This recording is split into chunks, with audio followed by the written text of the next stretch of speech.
अस्सलाम वालेकुम। आज हम बात कर रहे हैं मल्टी मॉडल एनालिसिस और इसके की इश्यूज जो हम रिसर्च में फेस करते हैं। मल्टी मॉडल एनालिसिस बहुत इंपॉर्टेंट है हमारी रिसर्च में बिकॉज ये हमें रिसर्च के बहुत सारे डोमेन्स मुख्तलिफ पर्सपेक्टिव से हम इसमें प्रोब करने को मिलते हैं। सो एक रिसर्च मेथड है जिसमें कम्युनिकेशन को हम मल्टीपल मोड्स में एग्जामिन करते हैं, जिसमें टेक्स्ट भी शामिल है, विजुअल्स भी शामिल हैं, जेस्चर्स भी शामिल हो सकते हैं, साउंड्स और स्पेशल अरेंजमेंट्स भी शामिल हैं।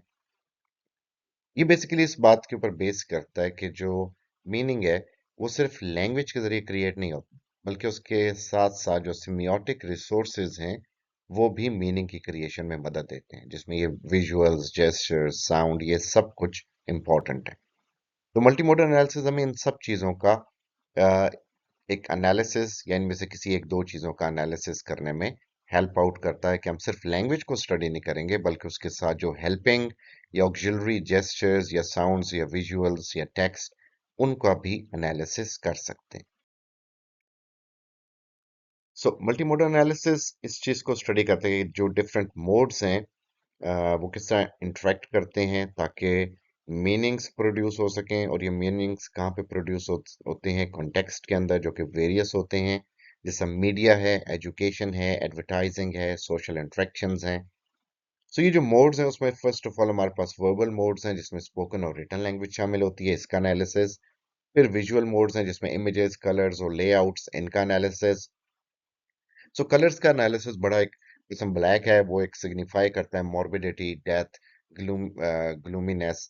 जो रेड कलर है वो ब्राइटनेस को, लेकिन उसके साथ ब्लड को या उसके साथ रेवोल्यूशन को सिग्निफाई करता है। वाइट कलर पीस, सेरेनिटी, काम, इसको करता है। तो इस तरह कलर्स के ऊपर भी बहुत सारी रिसर्च हुई है, ये भी मल्टी मॉडल है। सो जेस्चरल है जिसमें body language and facial expressions शामिल होते हैं। ऑडिटरी जिसमें साउंड, म्यूजिक और टोन ऑफ वॉइस ये शामिल होता है, पिच, टोन। स्पेशियल जिसमें ऑर्गेनाइजेशन ऑफ ऑब्जेक्ट्स और स्पेस, जिसमें हम देखते हैं कि जगह कैसी है, उसमें जो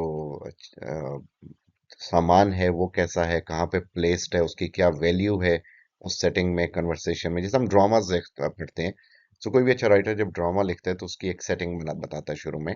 उस सेटिंग में मुख्तलिफ जगहों पे मुख्तलिफ चीज़ें पड़ी होती हैं जो उस ड्रामा की सेटिंग के हवाले से बड़ी वाइटल होती हैं, और उनकी कहीं ना कहीं इम्पोर्टेंस उन सीन्स के अंदर कोट की जाती है।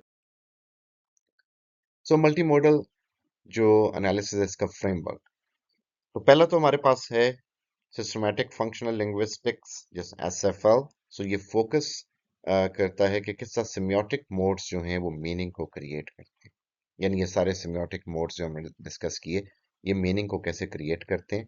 और उसमें की एस्पेक्ट्स क्या होते हैं, आइडिएटेशनल, इंटरपर्सनल और टेक्सचुअल मेटा फंक्शंस, हम इनको यूज करते हैं, यानी ये थेरीज हैं मीनिंग के हवाले से। फिर सोशल सिम्योटिक्स होते हैं कि जिस तरह कल्चरल और सोशल कॉन्टेक्स्ट इन्फ्लुएंस करते हैं मीनिंग मेकिंग को, कि लैंग्वेज तो इटसेल्फ कुछ है, लेकिन जो सोशल और कल्चरल कॉन्टेक्स्ट हैं वो मीनिंग मेकिंग में काफ़ी हद तक हेल्प आउट कर रहे हैं, या वो कॉन्टेक्स्ट से मीनिंग चेंज हो जाता है। सो मीनिंग वो नहीं रहता जो बोला या लिखा गया, सोशल कॉन्टेक्स्ट मीनिंग को चेंज कर देते हैं, जैसा प्रैग्मेटिक्स में होता है। यानी अगर लिखा है baby sale, it doesn't mean कि बेबी सेल हो रहे हैं, मतलब इट मीन्स के बेबीज की जो प्रोडक्ट्स हैं उनके ऊपर सेल लगी हुई है। So MDA multi modal discourse analysis, तो इसमें हम देखते हैं कि जो ये जो मोड्स हमने बयान किए ये किस तरह डिस्कोर्स के अंदर काम करते हैं, और इसमें हम लाइक मीडिया और एजुकेशन रिसर्च को लेके आते हैं। फिर मल्टी मॉडल इंटरेक्शन एनालिसिस है।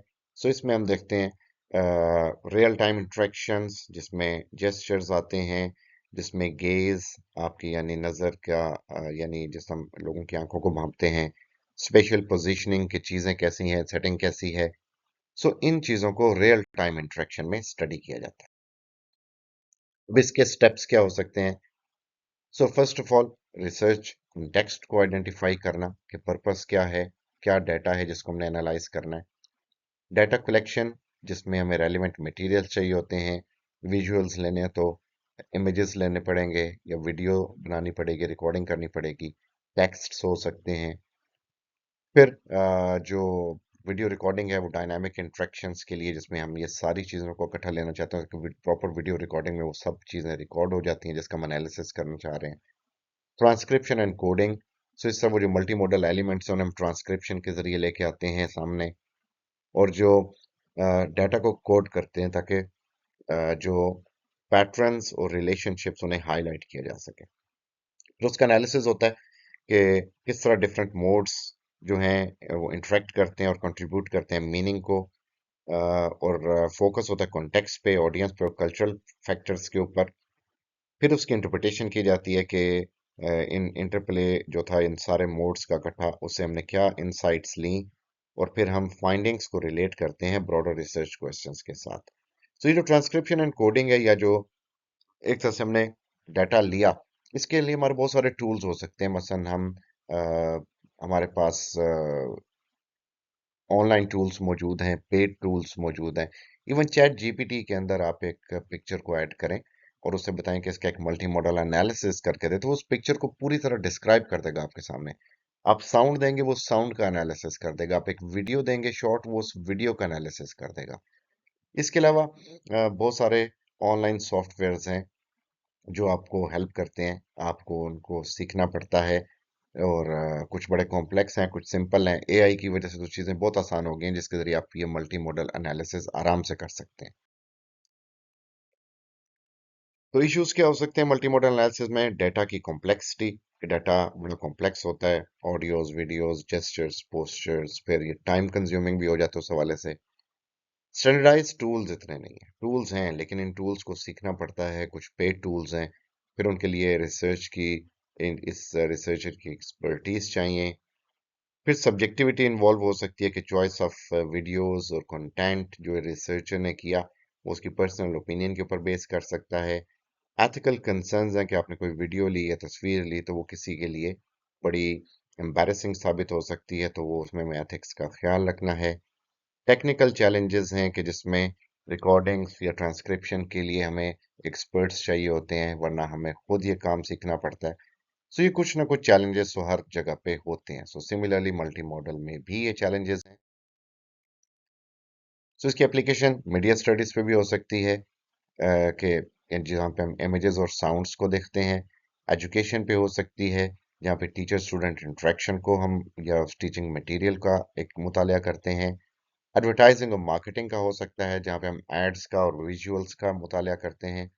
सोशल मीडिया का हो सकता है, जहाँ पे हम इमोजीज, हैशटैग्स, इन चीज़ों को स्टडी करते हैं। और कल्चरल स्टडीज का हो सकता है, जहाँ पे हम देखते हैं कि मल्टी मोडेलिटी किस तरह कल्चरल आइडेंटिटीज को सामने लेके आती है।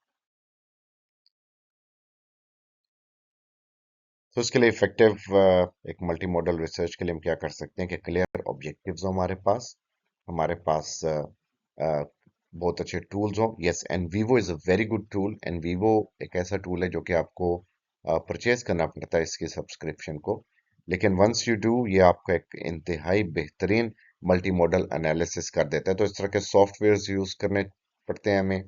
ट्रायंगुलेशन यूज़ करनी पड़ती है। सो ट्रायंगुलेशन ये है मल्टीपल मेथड्स, यानी आप सिर्फ एक या दो मेथड्स के ऊपर नहीं हो, आप 2+ मेथड्स पे जा रहे हो डाटा को कलेक्ट करने के लिए, उसके एनालिसिस के लिए। इससे रिलायबिलिटी बढ़ती है डाटा की। फिर एक्नॉलेजमेंट जो है इसकी, वो यानी उसके एक्नॉलेज कॉन्टेक्स्ट में। सो इसमें देखते हैं कि कल्चरल, सोशल और सिचुएशनल फैक्टर्स किस तरह इन्फ्लुएंस करते हैं मल्टी मॉडल लाइक कम्युनिकेशन को। सो हमें उस कॉन्टेक्स्ट को एक्नॉलेज करना पड़ता है। फिर we have to be reflexive. So हमें देखना पड़ता है कि कहाँ पे इस डाटा कलेक्शन या एनालिसिस के दौरान हम सब्जेक्टिव हुए या बायस्ड हुए, तो वहाँ पे हमें उसे दोबारा से रिविजिट करना पड़ता है, क्योंकि हमारे उस बायसनेस से उस कम्युनिकेशन या उस डाटा की इंटरप्रिटेशन को हम रीशेप कर सकते हैं, या उससे डाटा हमारा गलत तरफ भी जा सकता है। सो हमें इस चीज़ का ख्याल रखना है कि हम उसमें पर्सनल ओपिनियंस ना लेके। सो आई होप कि आपको ये क्लियरली समझ आ गया होगा। चैनल को ज़रूर सब्सक्राइब करें और सबसे शेयर करें।